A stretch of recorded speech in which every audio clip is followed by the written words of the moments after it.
बात करने वाले हैं एक बहुत ही गर्म मुद्दे की, ईरान और इजराइल के बीच बढ़ते तनाव की और इसका पूरी दुनिया पर क्या असर हो रहा है। हालात बहुत तेजी से बदल रहे हैं, तो चलिए बिना देर किए इसे समझने की कोशिश करते हैं। तो सवाल ये उठता है, और शायद सबसे बड़ा सवाल यही है कि मिडिल ईस्ट एक बड़े युद्ध के मुहाने पर आखिर खड़ा क्यों है।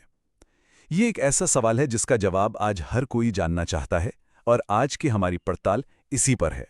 तो हम इसे कैसे समझेंगे? देखिए, हमारा प्लान कुछ ऐसा है। पहले हम देखेंगे कि अभी जमीन पर क्या हो रहा है, फिर शैडो वॉर की इस पहेली को सुलझाएंगे। इसके बाद हम इनके इतिहास में जाएंगे कि कैसे ये दोस्त से दुश्मन बने। फिर देखेंगे कि इसका दुनिया की इकोनॉमी पर क्या असर पड़ेगा, और आखिर में ये समझेंगे कि ये सब भारत के लिए इतना जरूरी क्यों है। तो चलिए सबसे पहले बात करते हैं कि अभी हो क्या रहा है। इस इलाके में अचानक से ऐसा क्या हुआ कि पूरी दुनिया में टेंशन की एक लहर दौड़ गई है। हुआ यह है कि एक अचानक हुए बड़े हमले ने, मतलब समझिए, इसने पूरे के पूरे रीजन को हाई अलर्ट पर डाल दिया है। ये कोई छोटी मोटी बात नहीं है, ये एक बहुत ही सीरियस सिचुएशन है जिसने सबको हैरान कर दिया है। लेकिन देखिए, जो अभी हो रहा है ना, वो अचानक नहीं है। इसे ठीक से समझने के लिए हमें एक कॉन्सेप्ट समझना होगा, शैडो वॉर का। ये एक छिपा हुआ युद्ध है जो ईरान और इजराइल के बीच सालों से चल रहा है। तो ये शैडो वॉर है क्या? देखिए, ये असल में एक तरह की प्रॉक्सी वॉर ही है। मतलब एक ऐसा युद्ध जहां दो बड़ी ताकतें आमने सामने नहीं लड़ती, बल्कि वो किसी तीसरे का इस्तेमाल करती हैं एक दूसरे से लड़ने के लिए, जैसे कि कोई मिलिटेंट ग्रुप। और यहीं पर दोनों देशों के काम करने का तरीका बिल्कुल अलग है, जो इसे काफी दिलचस्प बनाता है। ईरान क्या करता है? वो पूरे इलाके में अपने साथी गुटों और मिलिशिया को सपोर्ट करता है ताकि उसका दबदबा बढ़े। वहीं दूसरी तरफ इजराइल का तरीका क्या है? वो इन खतरों से निपटने के लिए दूसरे देशों से गठबंधन करता है और सीधे टारगेट पर ऑपरेशन करता है। अब थोड़ा पीछे चलते हैं इतिहास में, क्योंकि ये कहानी हमेशा से ऐसी नहीं थी। ये देखना बड़ा दिलचस्प है कि कैसे इन दोनों के रिश्ते इतने ज्यादा बदल गए। ये सुनकर शायद थोड़ा अजीब लगे, लेकिन एक वक्त था जब ईरान और इसराइल दोस्त हुआ करते थे। जी हाँ, रणनीतिक सहयोगी। तो सवाल यह है कि आखिर ऐसा हुआ क्या कि ये दोस्ती इतनी गहरी दुश्मनी में बदल गई? ये टाइमलाइन देखिए, पूरी कहानी साफ हो जाएगी। 1979 से पहले तक दोनों के बीच अच्छी खासी पार्टनरशिप थी।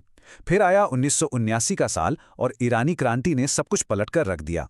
इसके बाद से रिश्ते खराब होते गए और ये शैडो वॉर में बदल गए, और आज हम सीधी टक्कर देख रहे हैं। अच्छा, तो ये तो हो गई जियोपॉलिटिक्स की बात, पर इसका असर हम सब पर, मतलब पूरी दुनिया की अर्थव्यवस्था पर कैसे पड़ता है? चलिए ये समझते हैं। एक लाइन है जो इस सिचुएशन को एकदम सटीक तरीके से बताती है। बढ़ते तनाव के साथ तेल के रास्तों पर खतरा है और दांव बहुत बड़े हैं। इसका सीधा सा मतलब है कि ये लड़ाई सिर्फ दो देशों के बीच नहीं है, इसका असर पूरी दुनिया पर पड़ने वाला है। इस चार्ट को देखिए तो बात और साफ हो जाएगी। अगर मिडिल ईस्ट में तेल के रास्ते बंद होते हैं तो पूरी दुनिया में पेट्रोल डीजल के दाम आसमान छू सकते हैं, जिससे हर तरफ महंगाई बढ़ जाएगी। मतलब वहां की लड़ाई का असर सीधा हमारी जेब पर।